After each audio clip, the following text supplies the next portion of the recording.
guy that comes from South Louisiana, grew up a little bit outside of New Orleans. Was recruited by several different places and ended up landing on Meridian Community College. A guy by the name of Chad Kaye kind of got me there, who coached at Southern Miss for a long time and is now at Texas A&M University. And then from Meridian, went on to Mississippi State, played for John Cohen for 2 years, and Butch Thompson, Nick Mingione, Lane Burroughs, a lot of great coaches. Had the opportunity to play for those guys, and it was a great opportunity. From there on, got to play a little professional baseball with the Tigers, a little short stint for 2 years. Once we moved on from there, decided I want to get into coaching, so I reached back out to that coaching staff at Mississippi State, and I'm looking for a graduate assistant opportunity. I was able to land one, luckily, with those guys, and once I got there, kind of hit the ground running. I was fortunate enough; they gave me a ton of responsibility, and it really helped me grow. That's for sure. And then my first job was at Hines Community College. Sam Temple took a chance on a young guy who was looking for an opportunity in coaching, and I was a pitching coach there for only 1 year. Short stint, and then Chris Kirtland down at Jones gave me a call after they won a national championship, and Christian Ostrander left, and he's looking to fill the role of a pitching coach, and he stumbled upon me, and I got there, had a great experience with Coach Kirtland and that staff at Jones, and now I've ended up here at a great place in Mississippi Gulf Coast, and excited about this opportunity. Just kind of, I guess, being in this league for several years. I've played in it and now coached in it, looking at this job from afar. You know, it's a great area. It's close to home for me and my family. But man, the talent on the coast is very great. This administration has been great to me as soon as I got here. And it's just, you know, from the outside looking in, it's always been one of those jobs that, man, I'd go after. And it's been an incredible experience ever since. Definitely a young team offensively. That's for sure, replacing 9 out of 9 starters that started every day for us. They had a great offensive club the last 2 years Coach Batts had. And, you know, we come in with a veteran pitching staff, though. We were returning, you know, our best arm from last year in Dawson Hall. Came in, I think he won 9 or 10 games last year, and we look at him to anchor the pitching staff for us. But we're very young on the offensive side. There'll be a lot of new faces, a lot of young guys, and we're kind of trying to find out our identity on offense and what type of offense we're going to play. But hopefully that pitching staff can anchor us down with pitching and defense, and you know, that'll be probably our mainstay this year before we learn our identity on the offensive side of the ball. Dawson Hall, better known as Bubba, I guess you could say, he throws a really, what we would call a heavy fastball, a high spin rate type guy, and you know, he gets a lot of swing and miss on his fastball, and that gets him deep into games. You know, he throws a lot of strikes, and he gets the ball rolling with that fastball. Then he has some off speed that's come a long way, I think. You know, since his freshman year, a breaking ball and a changeup that he just needs to keep getting confidence in, and which will help him, you know, go further and further in his career.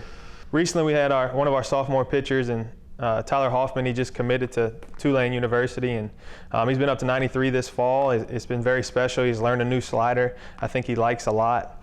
And I think, you know, a lot of scouts are starting to look into him a little bit, and we look at him to have a better year, you know, really limit his walks, and I think he's going to have a better year for us and a big year. Then looking at, you know, the return of Hayden Robb. Hopefully he's coming off an injury right now. He's just finishing up his Tommy John rehab protocols, and it's already looking really good. The ball's coming out really easy. We look at him to play a big role for us, that's for sure. And we got some relievers coming back, and Justin Lockie and Darby Gilbert, who really have shown the ability to throw out of the bullpen. I think Lockie has the ability to really bridge the gap to get to Darby on the back end, who has a little more swing and miss stuff, whereas Justin Lockie can roll a lot of ground balls and really get you through those middle innings if you need to. We have an exciting kid, the name of Antoine Harris, comes to us from Chalmette, Louisiana.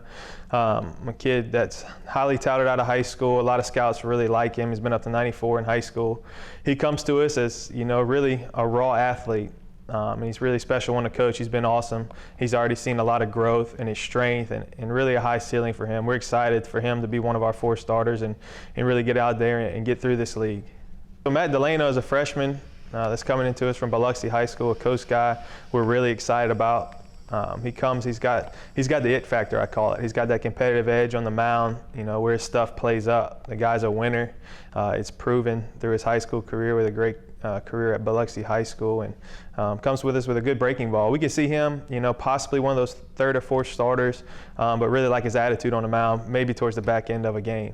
Then we have another one that's a possibility on the back end of a game, a dual guy we have by the name of Connor Spencer out of North Mississippi. Throws a big breaking ball, gets a lot of swing and miss on that, and that's kind of the stuff you like to see on the back end of a ball game. So hopefully between those 2 guys and Darby Gilbert, you know, we can figure out who is on the back of that game, and, you know, whoever's left out might be that 3rd or 4th starter for us. We have several catchers right now. I know two have kind of stuck out to me this fall, in Louis Morgan and Tucker Thomas. Tucker Thomas comes to us from Hines Community College, where he played a little bit. Mostly played some outfield, but really strong catcher. Another guy at Biloxi High School. He's done a really good job with receiving. He's a strong kid. He'll have a presence in the middle of our lineup as well. So it's a guy that, we really expect a lot of at the plate. So Tucker will probably catch one end of a doubleheader, then possibly Louis Morgan on the other end. But both of those guys, offensively and defensively, have taken leaps and bounds this semester, and we look for a big impact from both of those at the plate and also behind the plate. A lot of new faces on the infield, that's for sure. One returning sophomore who's done a good job so far this fall, especially with the bat, is a guy by the name of Nick Sims. High energy guy, plays the game the right way. Don't know where to fit in at short or second. Probably our leadoff type hitter. He's hitting a little over 500 this fall for us, so he's been a spark plug for us when it comes to that. We have another one by the name of Dawson Walters, comes to us from Tri-County Academy. Really like his actions on the infield. Kind of been up and down at the plate for us, but we really expect big things for us at the plate with him. And between him and Nick Sims, you would think one of them would play short and second. We'll see how that works out. We have a great competition going on at shortstop for us this fall. Then we have few guys that could fall in anywhere from third to first. They kind of been bouncing back and forth. We have a transfer in Evan Keith from East Central, who's a great team leader, one of the toughest kids I've ever coached. He's a little banged up right now, whether he plays third or first. He's a little bit on the mound for us, just kind of see where he falls, but really like his leadership and his ability at the plate and in the field as well. Then a couple guys that you don't know where to fit in, but I think they'll play a role for us, and Ethan Coleman and Chase Jones. Just kind of when their bats come along, that'll tell a lot for us. But man, they're all working hard. We're proud of them, and we're going to keep pushing them, that's for sure. So outfield, we have a returning sophomore in D. Hawthorne. Man, a really, really talented kid that we expect a lot out of. Whether it's center, right, or left, it's kind of to be told on his defense more so than anything. We know the bat's going to play. He's a guy, probably had the most at bats of the returning guys on our team. Saw a lot of time early. I think he got a little banged up late. A little hurt, so we expect a lot of things out of him. Hit 7 homers last year on this team, so we expect him to be a mainstay in the middle of that lineup. A really impact player for us as a sophomore, especially coming back and not having much experience. We expect a lot out of him. Then Tucker Thomas will probably get some time in the outfield as well. One of our more athletic kids that we mentioned as a catcher. He even plays a little center field for us. He can really run, and he might, be more that corner outfield type mold, so we can keep his bat in the lineup. Then we have a couple young guys that can really run, and Kanan Ray and Cameron Gray.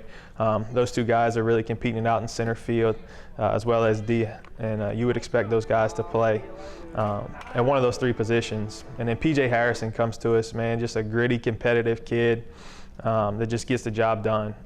It's an exciting kid to watch because he plays the game the right way. He's bought into our culture, and it's really been fun to watch him get after it, especially at the plate. Luckily, got a guy by the name of Cody Livingston to come on board with us when I got this job. He's a guy out of Northwest Rankin High School, played at Southern Miss for 5 years, had a little injury to where he redshirted for 1. Also was a GA there for a year, finishing up his master's, then went on to Arkansas Little Rock and worked for a guy by the name of Chris Curry. He's an awesome guy in this world, and did an incredible job there, and luckily we stole him away, and so far he's hit the ground running as far as recruiting. Our camp coordinator, he's really done a great job. Very organized. We really think alike. We click, and our baseball minds are, we expect the same thing out of our guys each and every day, and really excited about him and running our offense and coaching third base. Chase Scott comes to us from University of North Alabama. He was actually Cody's teammate at Southern Miss, played at Chipola, a guy that can really teach the swing. He's a cage rat. He gets in there with our guys and really hones in with them and works the technique and the mechanics of what we're trying to do at the plate, not only physically but mentally as well. Then a guy by the name of Jonathan Parker I brought here with me. He actually played for me at Jones. He was on a national championship team. So he's played in this league. He's won a championship in this league. And we really clicked since he was a player. He was a catcher and I was a pitching coach, and we've always been on the same radio path, and knows what I'm thinking before I say it. And he's a guy that I really wanted to reach out to and get in here, and he's done an incredible job with our catchers. He's also helping me with the pitchers, and I think we've really clicked and really done a good job with this coaching staff. Really young staff that we're excited about, bring the energy every day, and I think our guys have appreciated that from the start.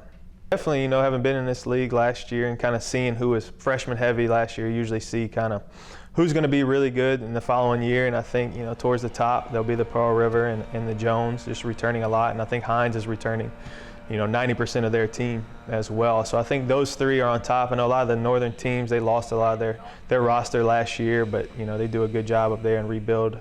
But just knowing more about the South and their recruiting classes, I know those three schools are going to be really good and should be in the mix towards the top. Our expectations right from the get-go are going to be to win a championship in year one. That's always the goal. It's the thing we talk about in practice every single day, and we are working to achieve. And I think anything short of that will be a little bit of a letdown. But getting these guys to buy into our culture and to do the little things the right way and everything we're teaching them and how important that is, I think it's going to go a long way. That's for sure. I think we have a very talented team, and I think a championship is very, very attainable. 1, 2, 3, go!